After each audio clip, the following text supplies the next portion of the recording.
Yeah, okay, good. Okay, so let's start recording. So our point is to find the policy that maximizes our expected reward over the episode. Now the episode ranges from our current state, t equals 0, up to some horizon.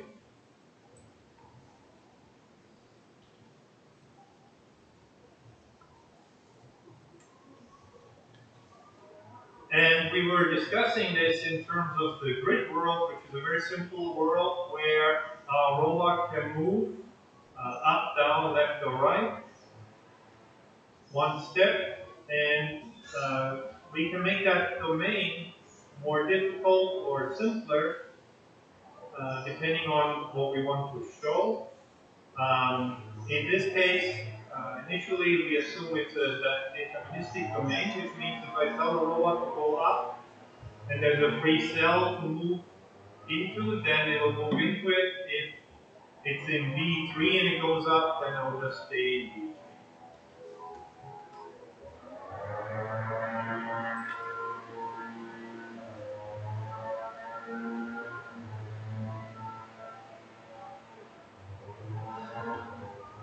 So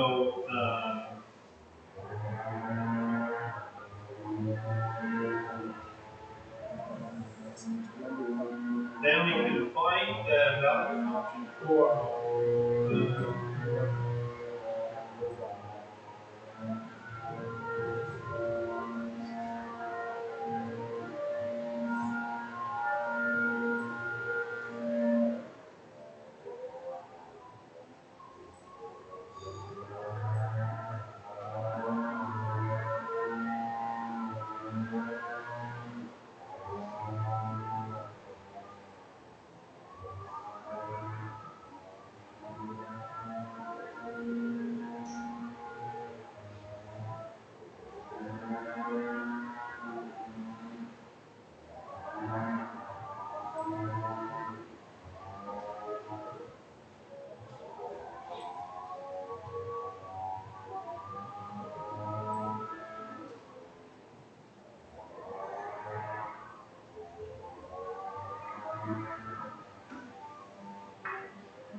So if I look at this domain and ask you to evaluate the value function under the optimal policy for this particular domain, then if here we are given a gamma of 1 and a horizon of 100, so a very long-term horizon, then what will be the correct values?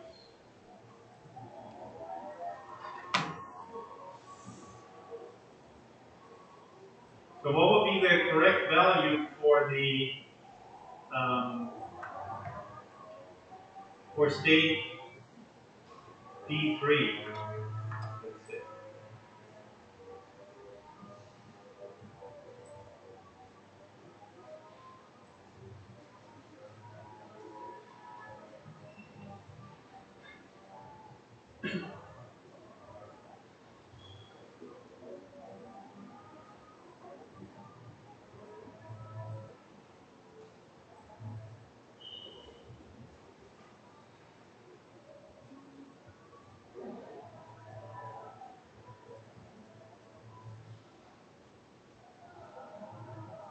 Well, what's the optimal action I can do from D3?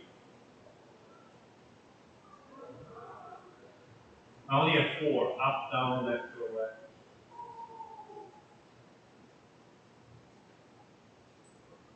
And I'm here.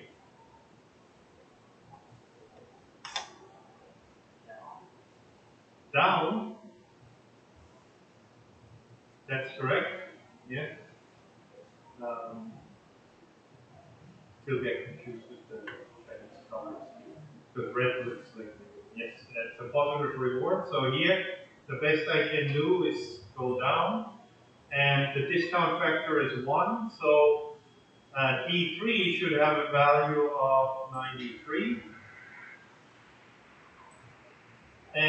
let's pick some other one. How about D2 then? Or how about D4?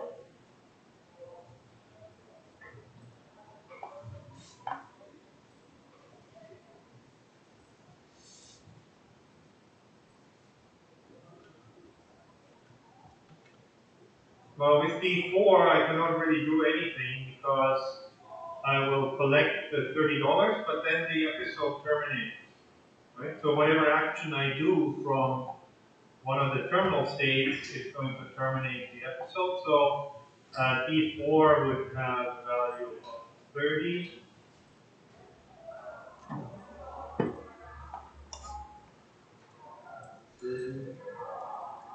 Yeah. How about D1? What is it? Yeah, it will have 93. The optimal action is either to go right or to go down. And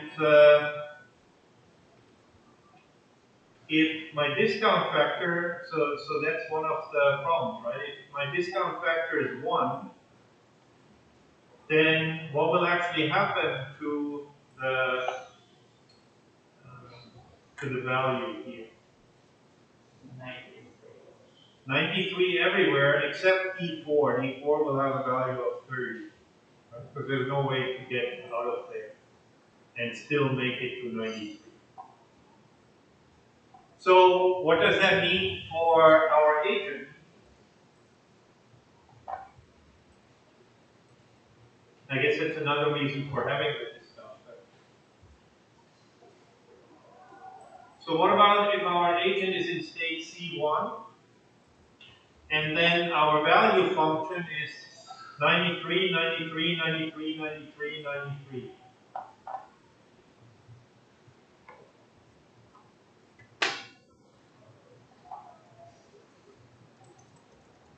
Then that's really no help at all, right?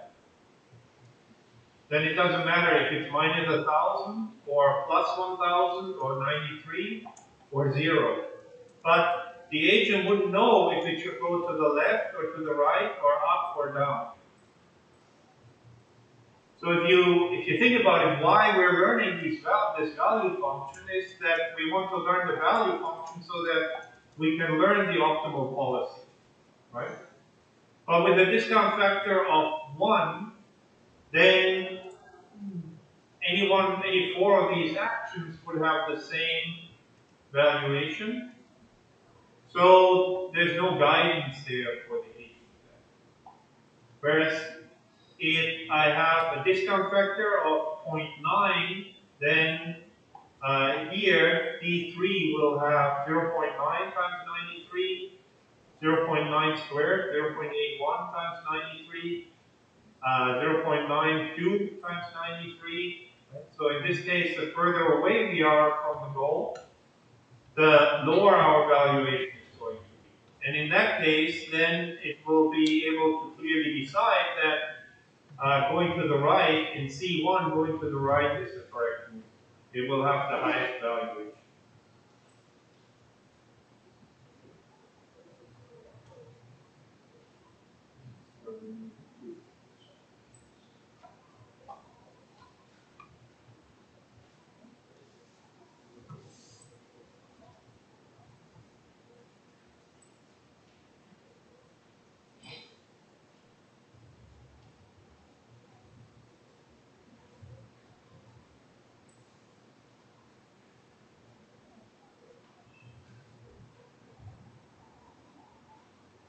So this one now is wrong. Uh, 0.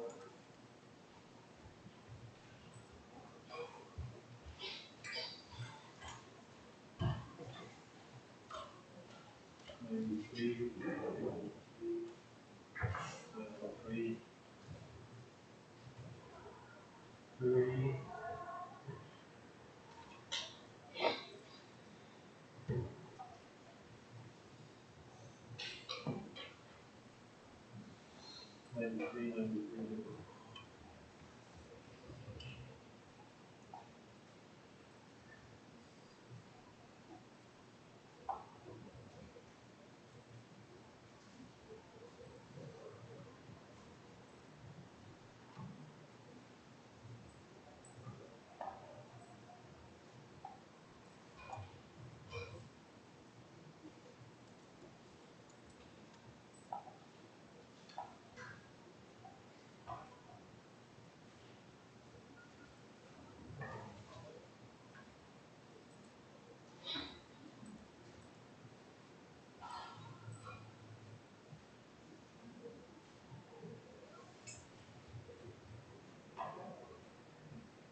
Yep.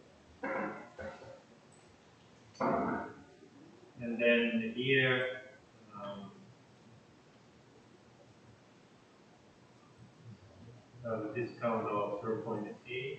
Actually, yeah, that's what we run. Here's another example with a domain where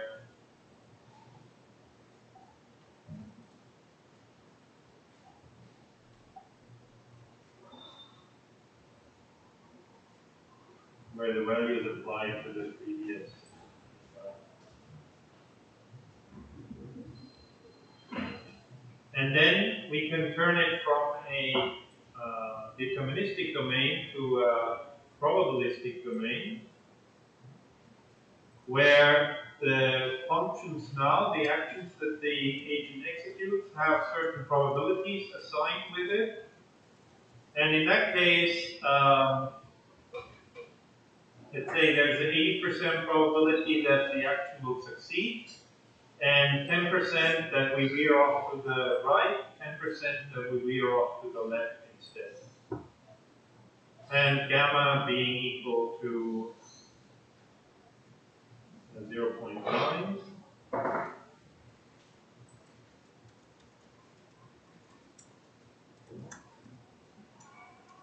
So then here, one in one domain. And the interesting thing here then is that depending on which actions we execute, and depending on the value of this penalty, we have to choose different optimal policies.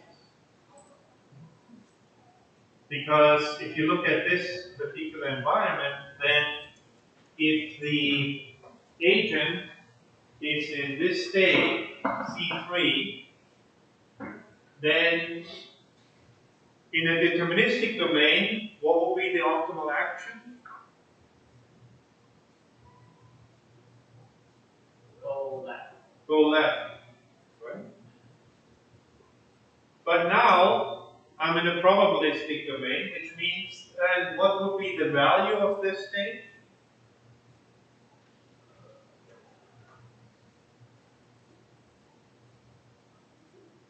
0.8 times 0.9 times 1. 0.8 and 0.9. Why 0.8 and 0.9? The discount factor is 0.9. The discount factor is 0.9, yes. And the probability is 0.8. 0.8, yes. But it's not 0.9, right? Because the discount factor here, I would have to go left, left, and down to get the 93. So that will be this value here, fully.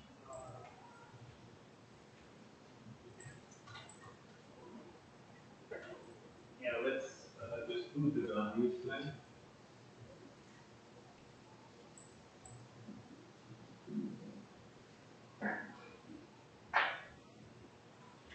So value for C1 would be, calculate that, 0.8 times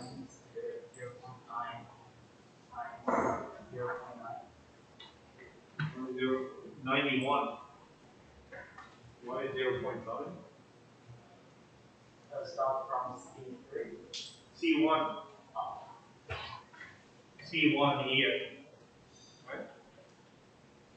Then we can go down, but this only succeeds 80% of the time. And we have some other components here. That will be 0.1. We end up in state C0.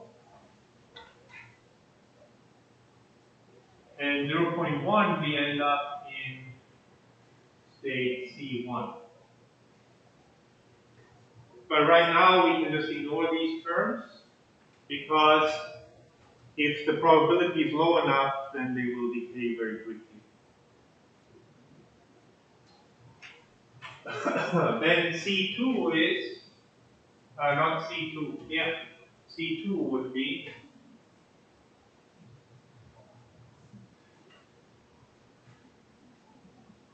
0.8 times 0.9 squared. Yeah.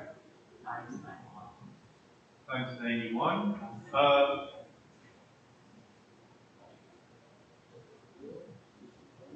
Is that correct?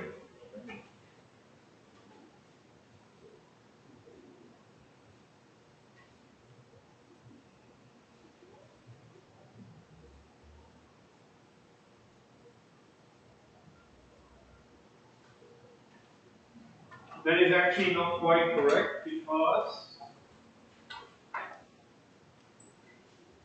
it really is 0.8 times 0.9, the discount factor, times the valuation of C1, right?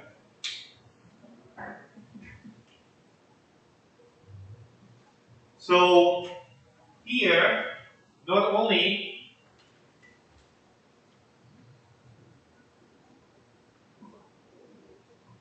also the probability has to be squared, because I need to successfully execute this action, and I need to successfully execute the next action. So I end up with 0.8 squared, multiplied by the discount factor, multiplied by 91. And there's some lower level terms that we ignore. And the interesting thing then is what happens at C3, because right now our optimal policy doesn't really change. The agent will execute the same action, right?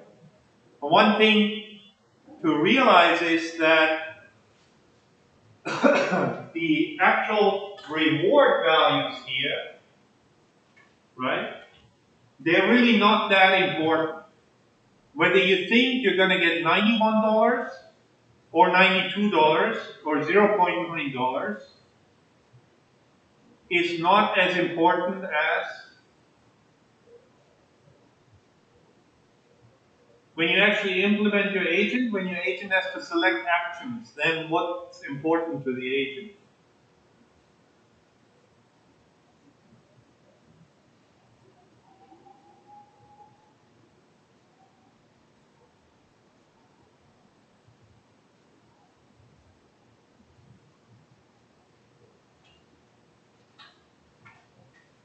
So if I'm in this state, and I check, and say if I go forward, I enter this state, I can get $100. Does that mean I want to execute this action or not?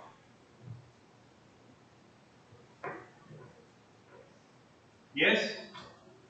Why? Because we will get a reward. Okay, but that doesn't mean that I want to do this, right? If I take this action and I go here and I get minus $50, do I want to do the action or not? No other actions I know about. So new domain, new environment, right? If I'm in this state here and I go right, I get minus $50. Do I want to do the action or not? No? How do you know? If I'm here and I go here and it's minus $1,000,000, and then I'm here and I go there and it's minus $2,000,000, and I'm here and I go there and it's minus $1,000,000,000, then what action do I want to execute? Stay. You can't. You have to move. You still want to go right because minus 30 is a whole lot better than minus $1,000,000, right? It's not really good, but maybe that's the best you can do in your state. So when you select actions, the values of the reward function, whether they are correct, is of secondary importance. What's much more important is that the maximum is the best action that you can take.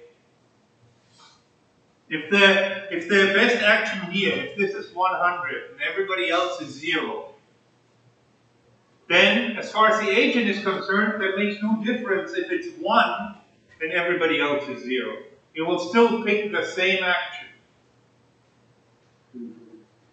Right?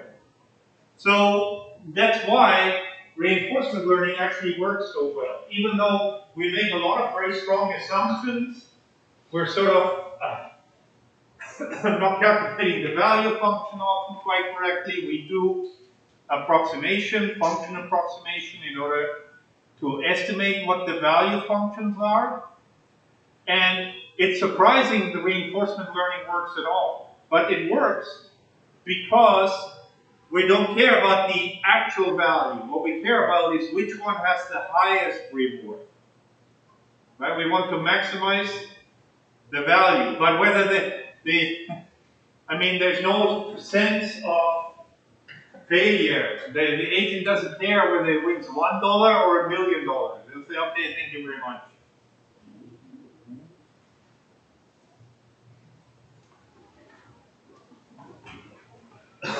So in this case, here, however, if we are in C3, then our optimal policy, so far our optimal policy is the same, whether we're in a stochastic domain or in a deterministic domain. The only thing that changed is the value of the value function. But the best action to do is still the same. Even if I have only 80% chance of making it here, right? I still would go left. Because in the worst case, I end up in the same state, or I end up there and then I pick the next best action. Right? However, now in C3, things are more interesting. Because in C3, what happens now?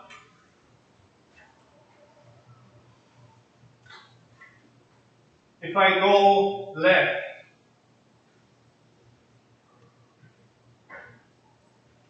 then my valuation would be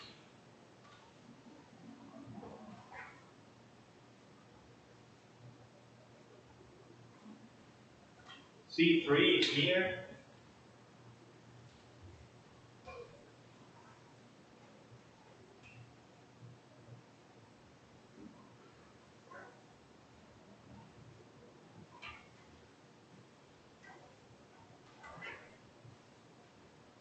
That'd be 0.8 times 0.9 times the valuation of C2, right?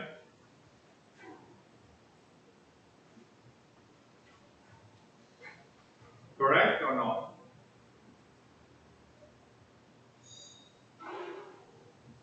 That's only correct if we're dealing with the deterministic domain.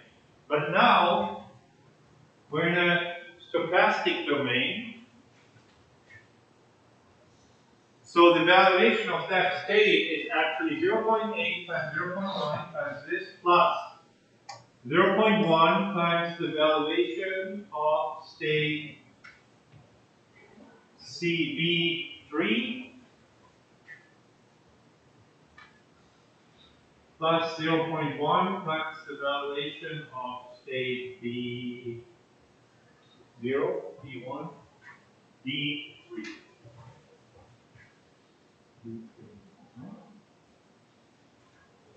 So now we have a probabilistic domain. There's a chance I end up there, and there's a chance I end up there.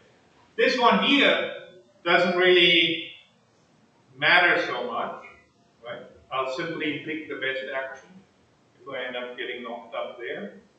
And the reward that I gather will be slightly less, but there's nothing I can do about that, given the stochastic domain. But if I end up in this state here, now all of a sudden I have to pay $63, right? So here, this will be negative 63 all of a sudden.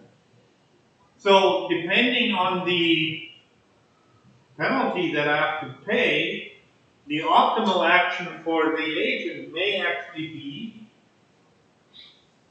to go up.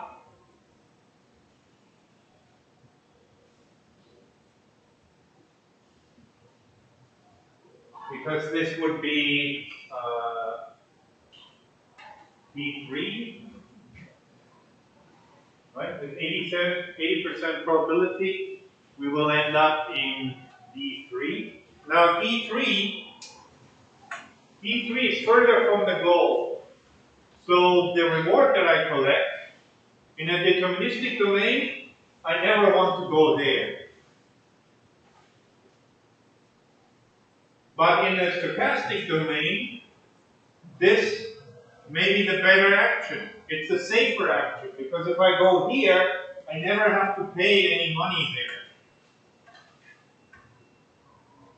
there. Right? So now our value function actually reflects the way that, or the fact that it's not safe to go to the left in this state. We may end up having to pay, getting a negative reward. So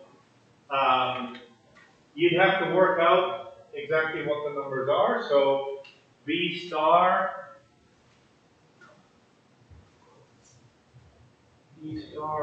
would be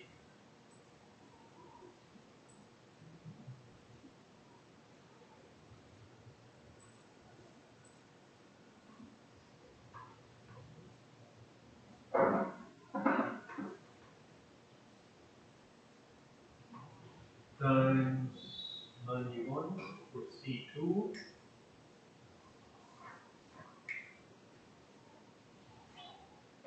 So that's about 47 here.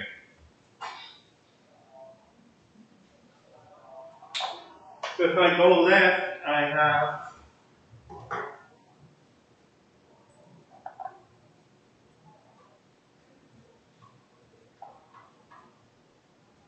oh,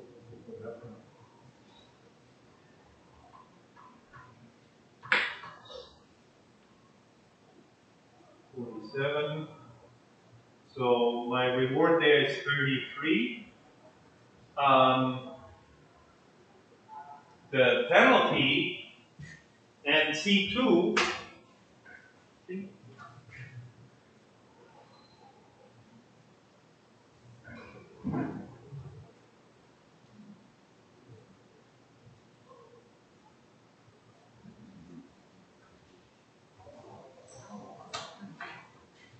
so this one then,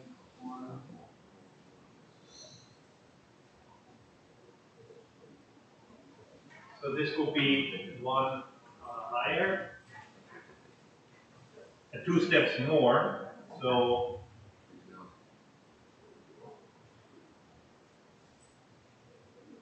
that would be 0.8, 0.9 to the power of 4 times 91.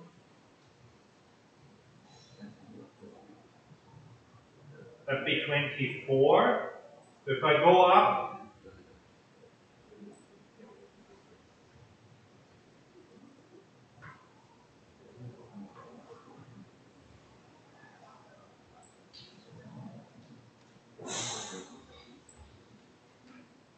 9.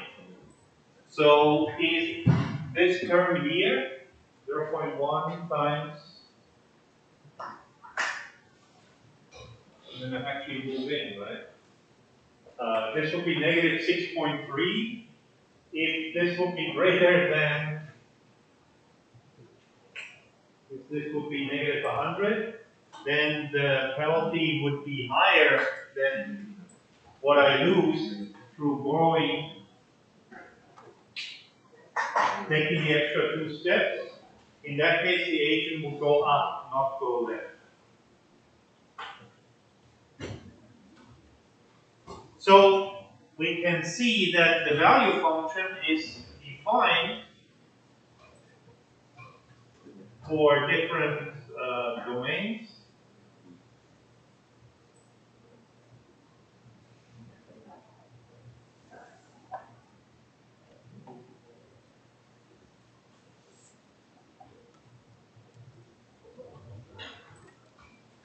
Recursively, because so we can sort of iterate through the various levels where we iterate over h, which is the horizon.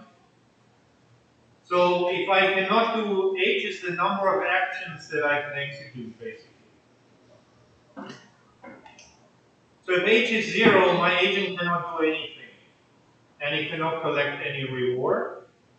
So if h is 0, then the value of every state would just be 0. Because basically, you say start, stop. That's it. There's no reward. There's no action you can execute. You can only get a reward if you look at our definition of the value function.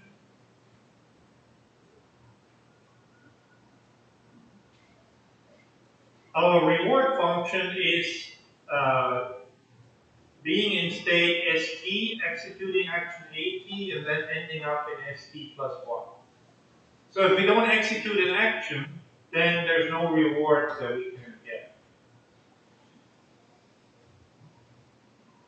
So if h is 0, then our value for every state is the same. It will all be 0.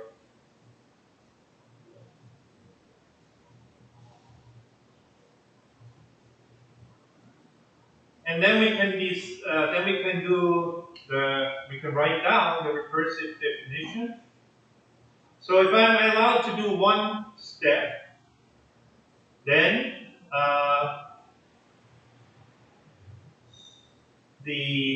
that's the optimal value for state S when I'm allowed to execute one action.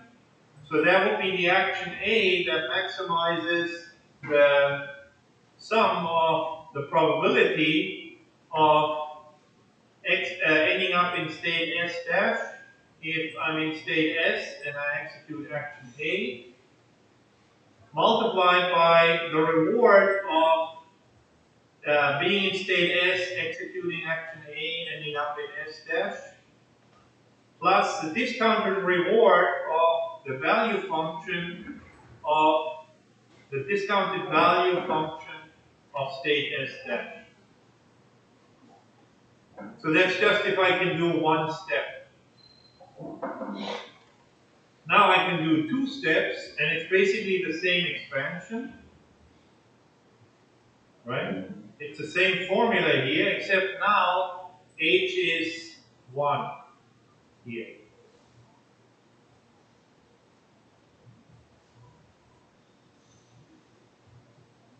So this is how we can go through the recursive values.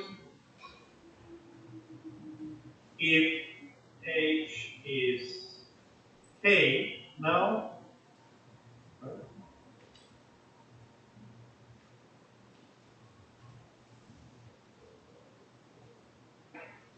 then it's the maximum action A that I can do for ending up in state S dash, if I execute action S and action A, the probability of that happening, multiplied by the reward that I get for doing the transition from S to S dash using action A, plus the discounted reward of the value function for a horizon of k minus 1. And now I'm in state S dash.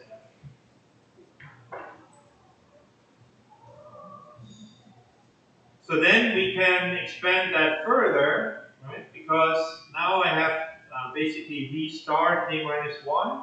I can expand that in order to get V star of k minus 2, V star of k minus 3, so on and so forth, until I'm at V star of 0, which will be the base case. There, everything is 0.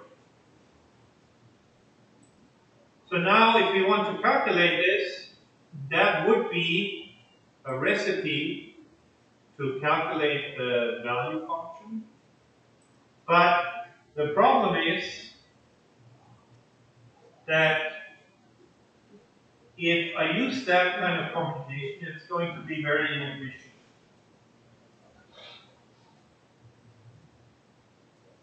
Because I repeatedly recalculate the same values for all the states, for all the horizon limits.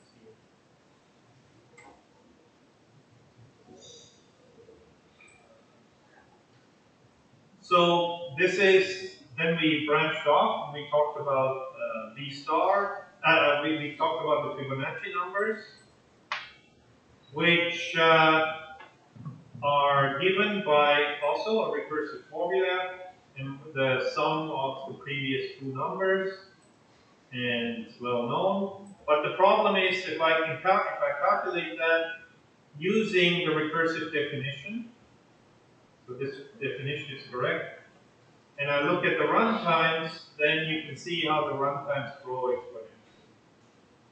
A lot of extra work that I need to do in this case. So the recursive definition of Fibonacci numbers is often taught in computer science courses because it's a nice recursive algorithm, but it's not the kind of thing you would actually implement that. If you look at this here, left is the actual value. For 30, it already goes up to 1,000,000. On the left-hand side is our runtime. So as I calculate the values go up exponentially, but also my runtime goes up exponentially. So that means that it's completely intractable to use this recursive definition to calculate the Fibonacci numbers for large n. All of a sudden you'll be waiting billions of years because you're trying to calculate the Fibonacci numbers for 50. Something.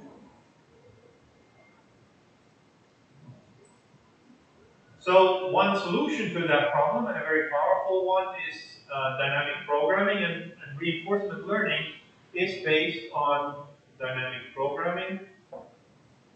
Now, Bellman showed that first.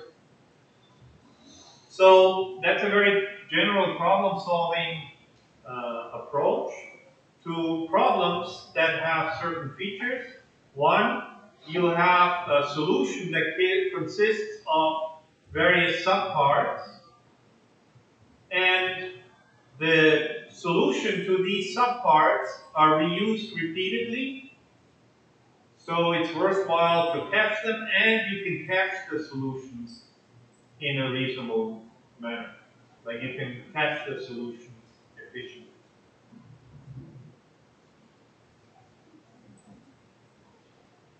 So this is how you would really implement Fibonacci number then. You would use in this case I use the list. And if I want to calculate and then the problem here is with the recursive definition, is that if I have 10, then I use exponential number of times that I will calculate Fibonacci 1 and Fibonacci 2. That will be repeatedly, very thousands of times I calculate that.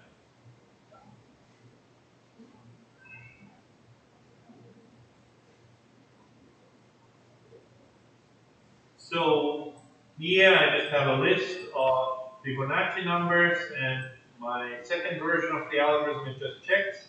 If I calculated that number already, then I just return the number. If not, I extend my Fibonacci list up to n by appending the sum of the previous two entries.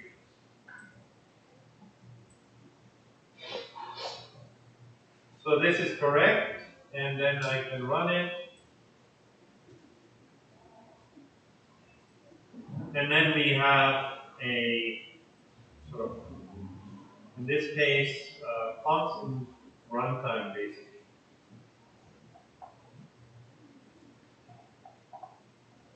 So the Fibonacci now I calculated it up to 1,000. So the Fibonacci of 1,000. That's the maximum you can actually. Um, it's pretty close to the maximum you can represent in 64-bit. Because before I ran it longer, and then it was not able to convert it to a 64-bit floating point number, the double floating point number. Then I had to change it to integers, which in Python are unlimited sized integers. But then you can see you have an extreme exponential growth here. At this point, um, basically you have the wall. Like if you go from 1,000 to 1,001, if you're trying to do that, it's astronomically much more difficult than 1,000. So the time complexity here just shoots up vertically. The value, not the time complexity. The value of the Fibonacci. But my runtime remains fairly constant because I still only have a list of 1,000. So I can easily represent that on in Python on a normal workstation. So that leads us to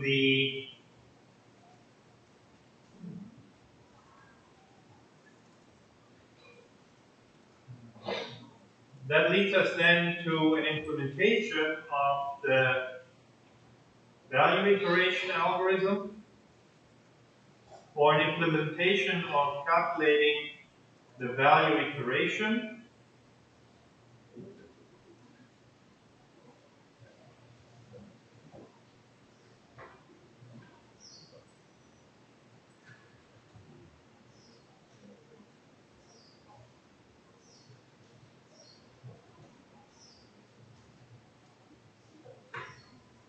And that uses dynamic programming.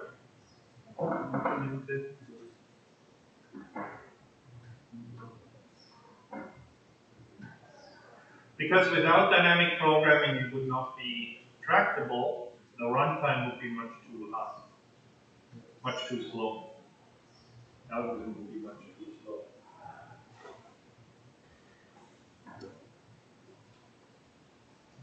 Should use the same.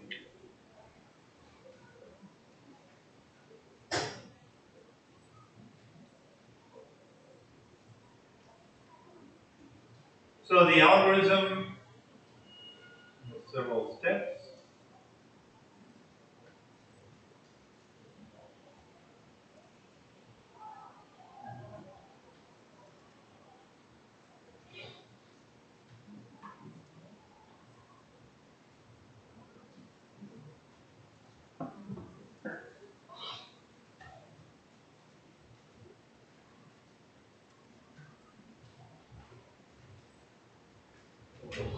So instead of doing the recursive definition downwards, I basically want to start and iterate over h, but moving upwards. So first h is 0, h is 1, h is 2, h is 3, right?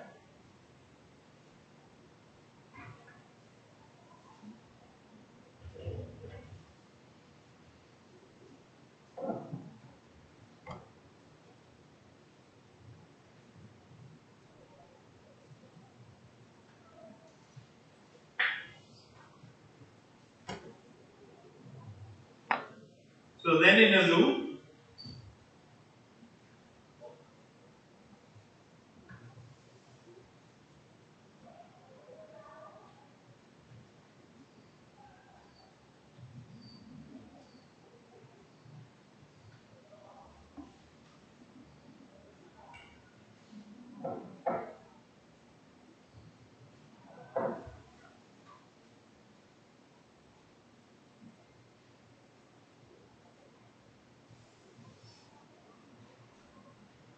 how do I update my value function then?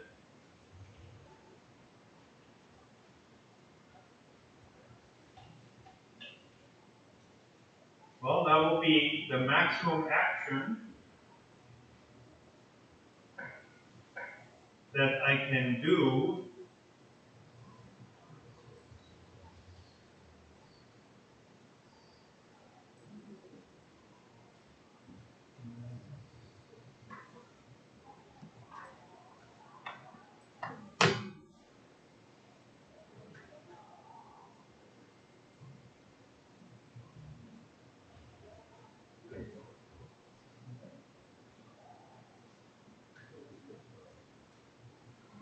over all the successive states S dash E S S A S dash or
since I use I can write it like that.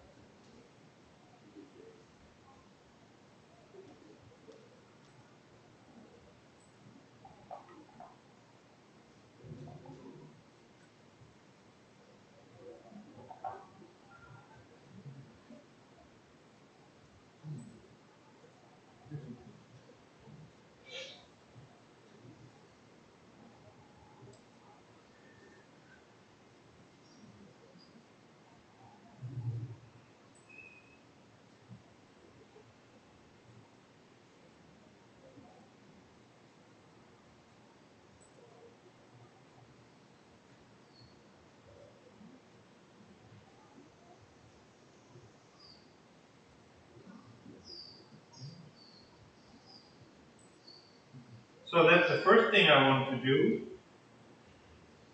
update my value functions. And secondly,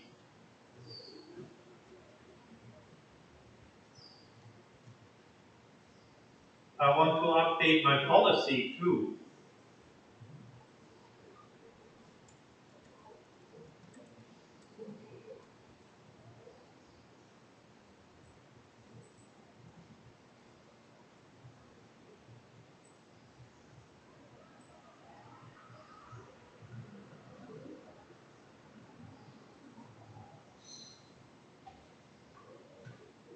And the policy as well can have,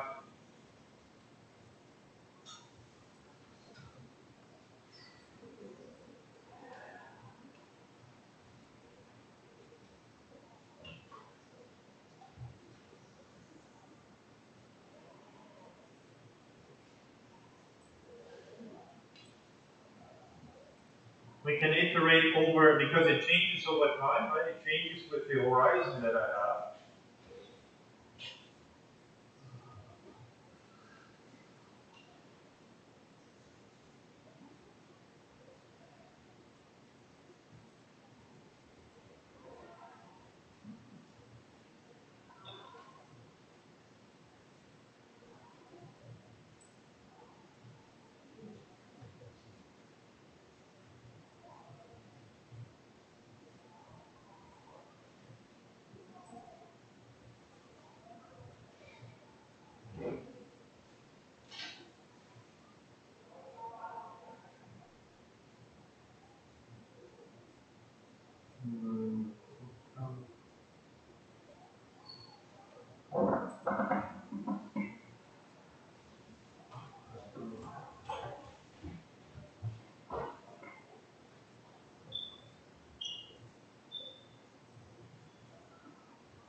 So this is the same term.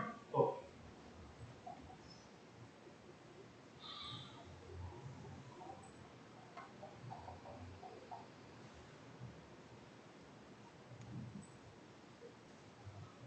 no, multiply plus.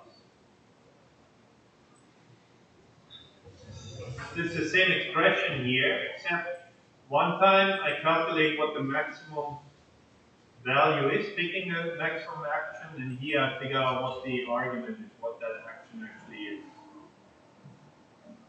So for the value state, I just pick the maximum I can get, given the different actions, and here I figure out what the actual action is. These equations are called the Bellman equations.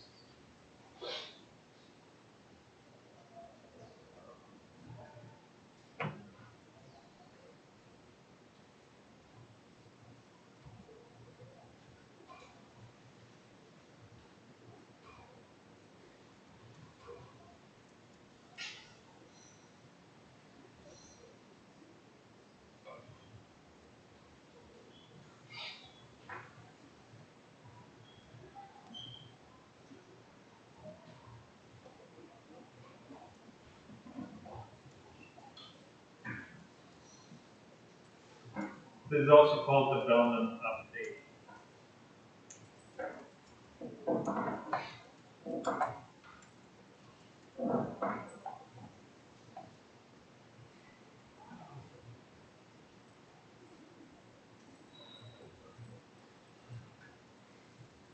That a little bit smaller.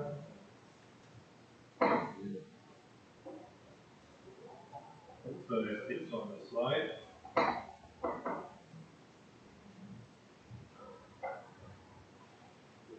So now you want to implement, for this environment, implement the value update function. Implement exactly this algorithm. Now,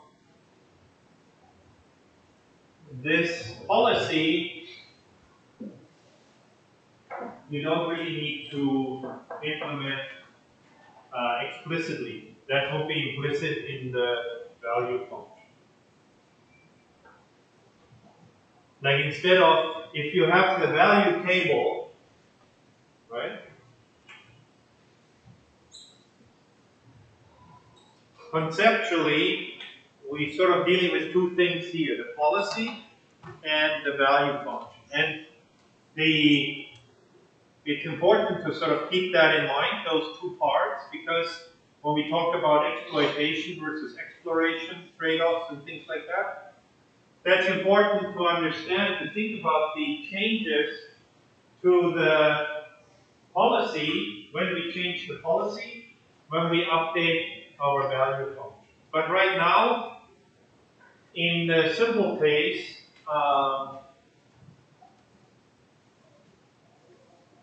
what would my policy look like? What would be a policy?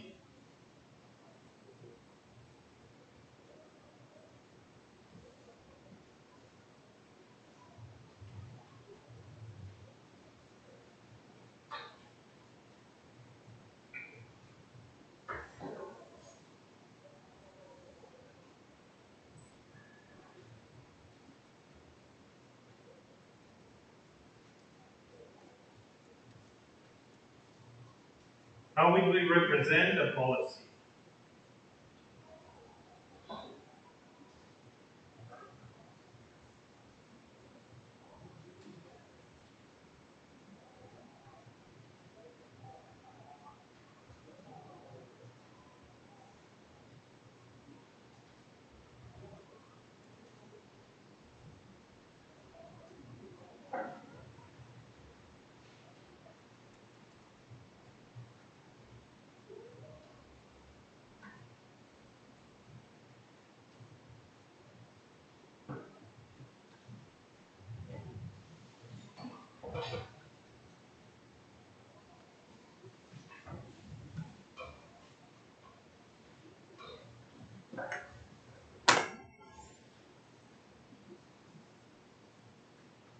What information do we need to encode in our policy?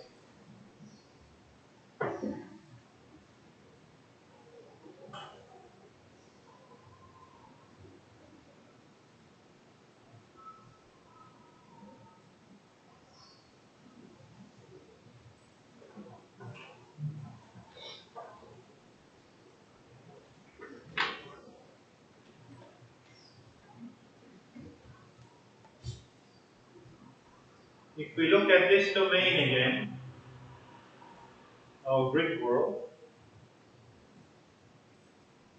here, let's say this one, right? Then,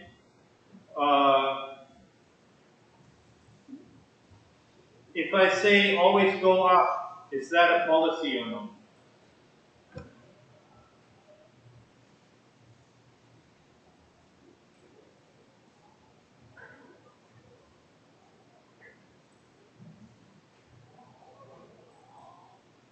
Always go up is or is not a policy?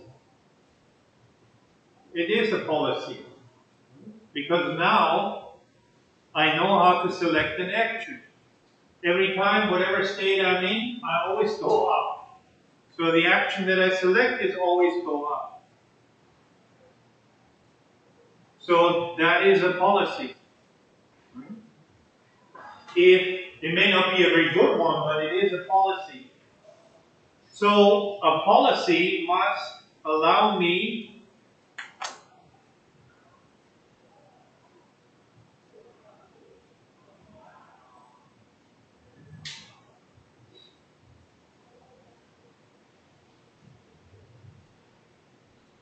or what's the input to a policy and what's the output of the policy.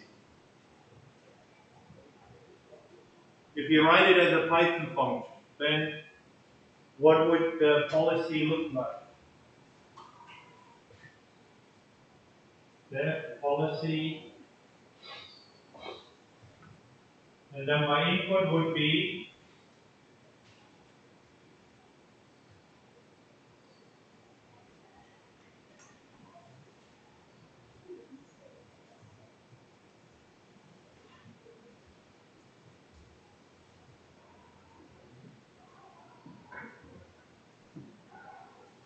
yes, the definition of my policy. What's the input?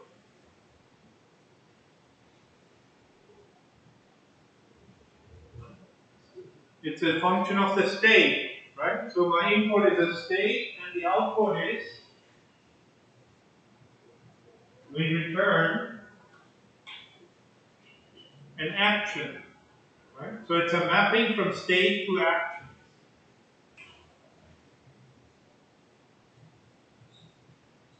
So that's all that a policy is. And it can be a very simple one. Always go up is easy to implement, right? That would just be return up. Or it can be a very complicated one with deep learning networks and replay buffers and training schedules and batches and everything. But whatever it is, at the end of the day, I pass in a state and I expect an action as output. And I need to be able to call that with any state, right? So I cannot have exception state unknown or something like that.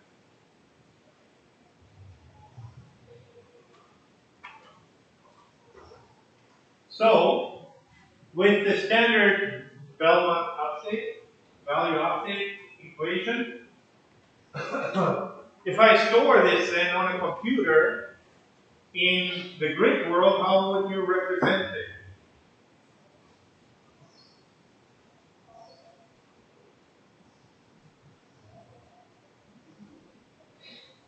What would the policy for the grid world look like?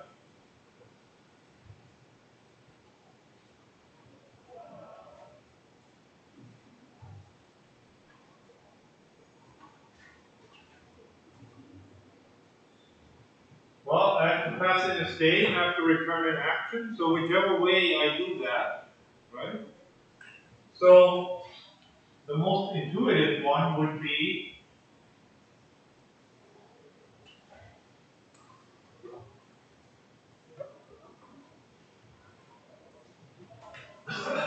since the grid world is represented as a 2D array, we can have the policy also as a 2D array, and I can have up, down, left, left, right, left, up, down. As long as I put one letter in here,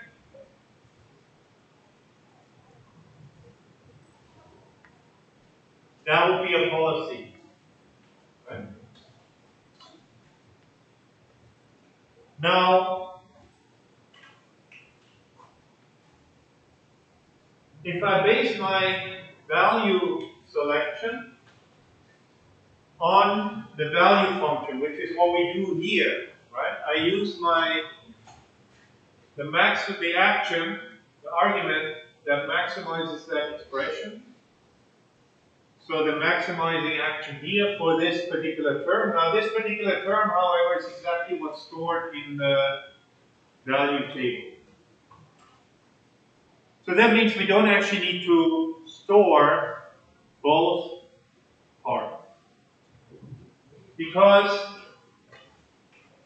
if I'm in this state here, and this is 30, 30, 90, 89, 89.9991, right?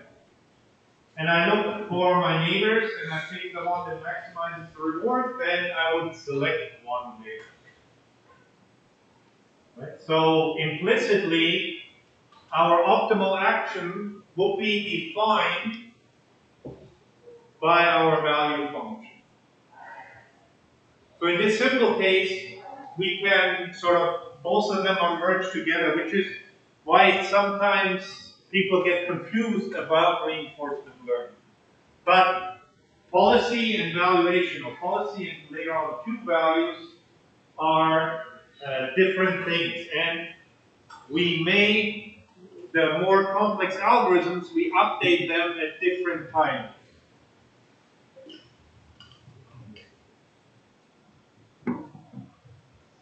So, but for today, we can just use the implicit policy for our value function. Right? So if I have the value table, I also know what the policy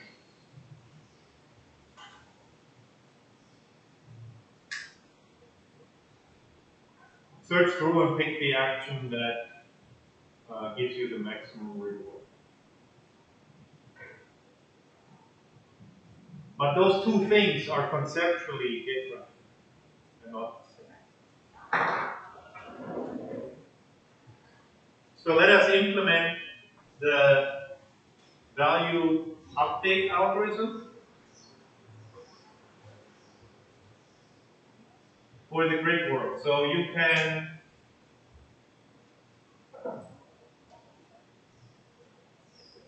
copy that notebook if you want to, or you can do your own environment, grid environment, and draw it. And then we just want to run the value update function.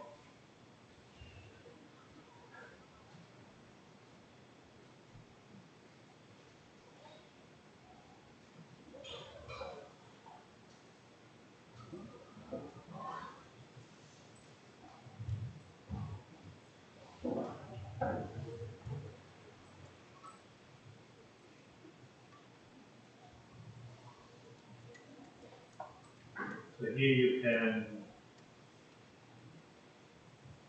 copy how I set up the environment, or if you don't like the environment the way that I programmed it, you can program it your own way.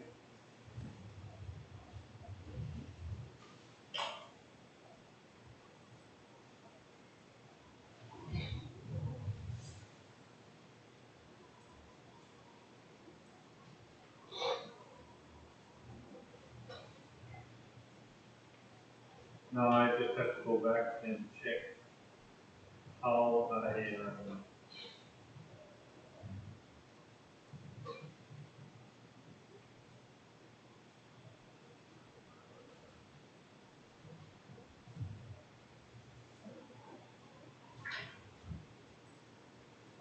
how I created the environment.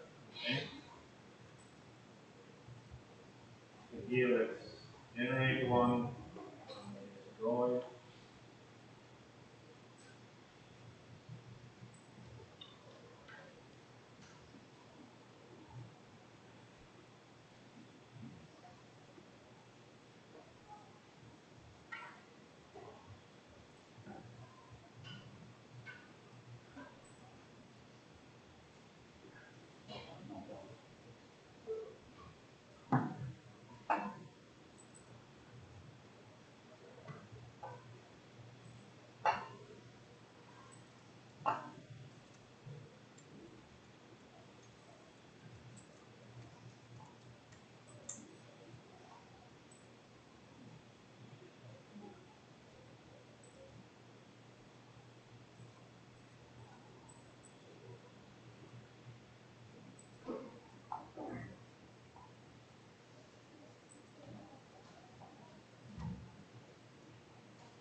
So here's another example of a grid world with some obstacles and some policy.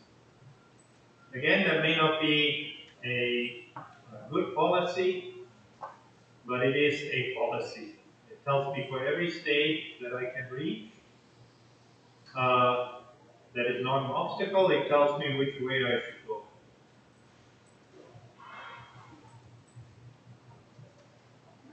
You can have a randomly generated policy.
And here I just want to set the random seed so that I get the same environment. So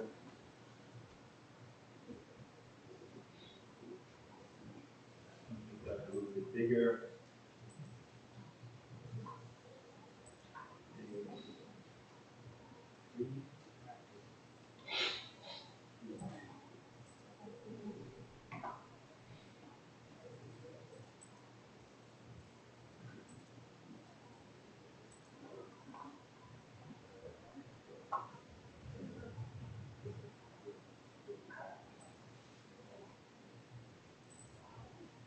Rows, columns, sets of obstacles, and rewards.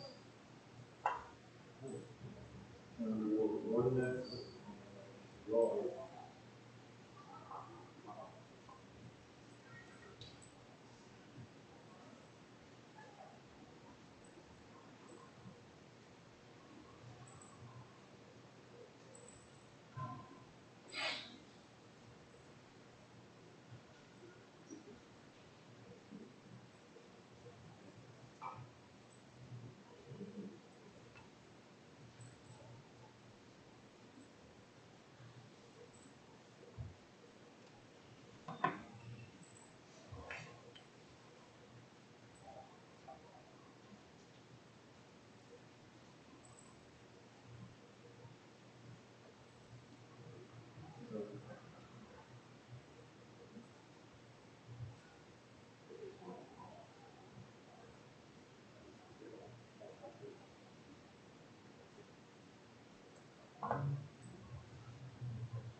So here's our environment. Let me see, make it a bit more interesting.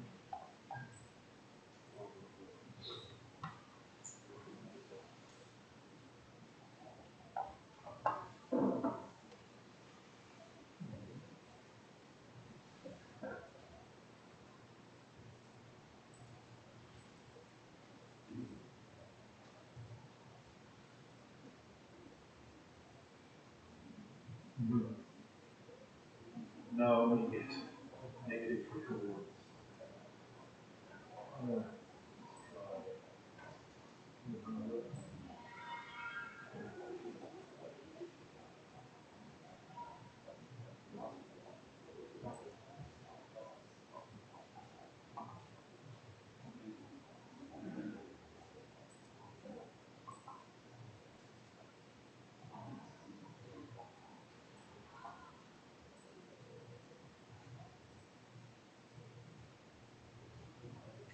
Okay, so if we have that kind of stochastic, then where could we put the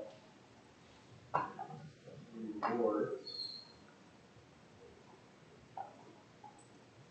So let's start in E0,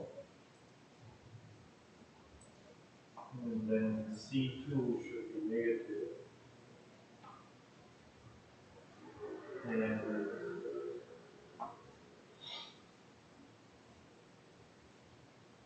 C4, no, C2 cannot be negative. B2 is negative.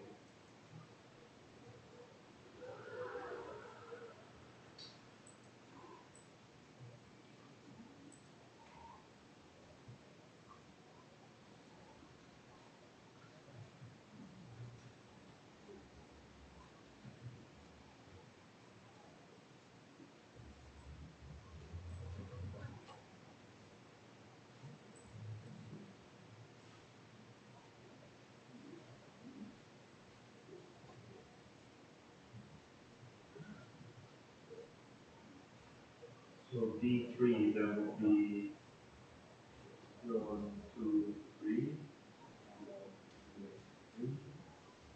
2, 3.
So we have 100 there, and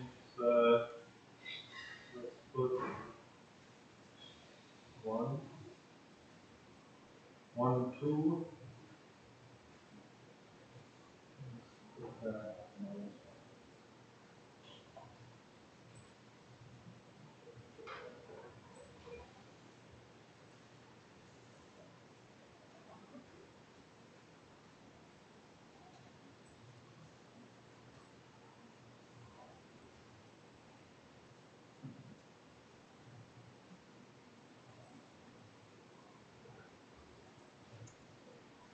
Oh, uh,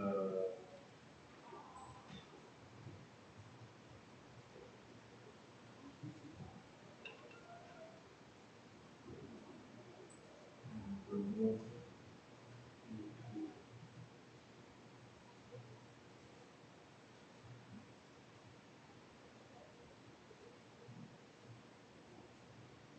So that would be 0, 1, 2, 3, 4. 0, 1, 2, 3, 4.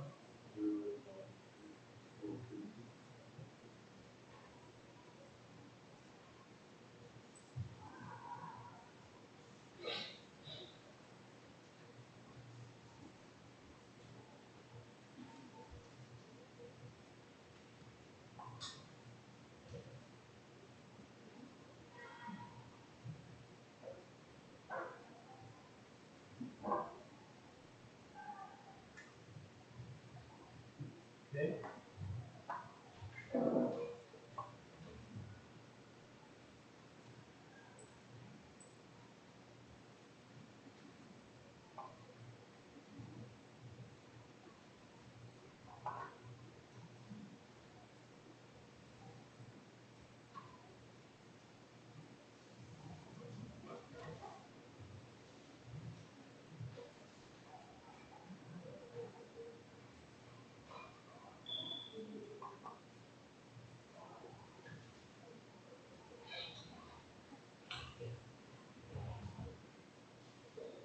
Now we can implement our value update function.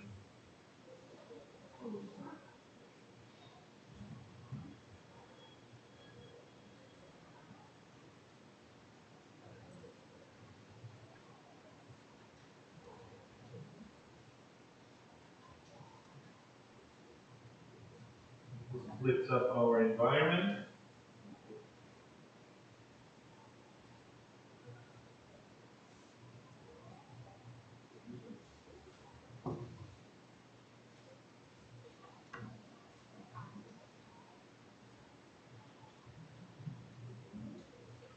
And I can create a numpy array with all zeros, of size, width, and height, which would be step one of my algorithm here.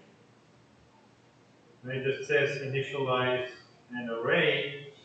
In this case, initialize an array for the grid world with all zeros.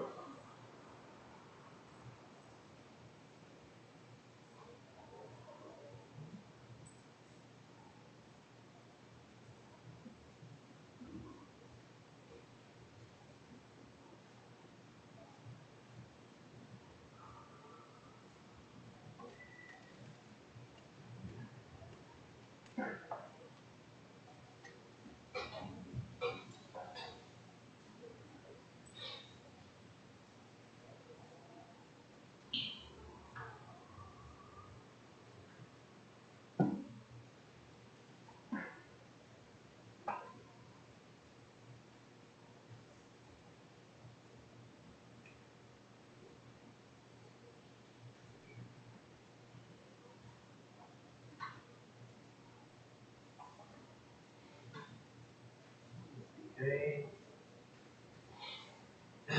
And if you read the equations for a lot of reinforcement learning algorithms, it's important to understand what the actual indices always are. So if you implement them in code, you probably want to use the same iteration. Every time you have an index here, what that actually means would be a for loop variable.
Now, I'm going to iterate over the array. I'm going to change values, so I really need to make a copy first so that I can update the value.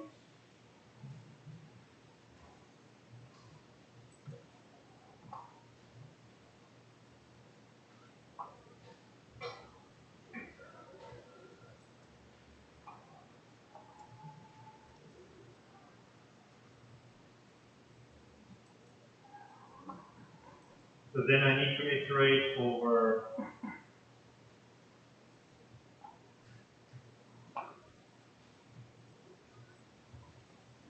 width and height, and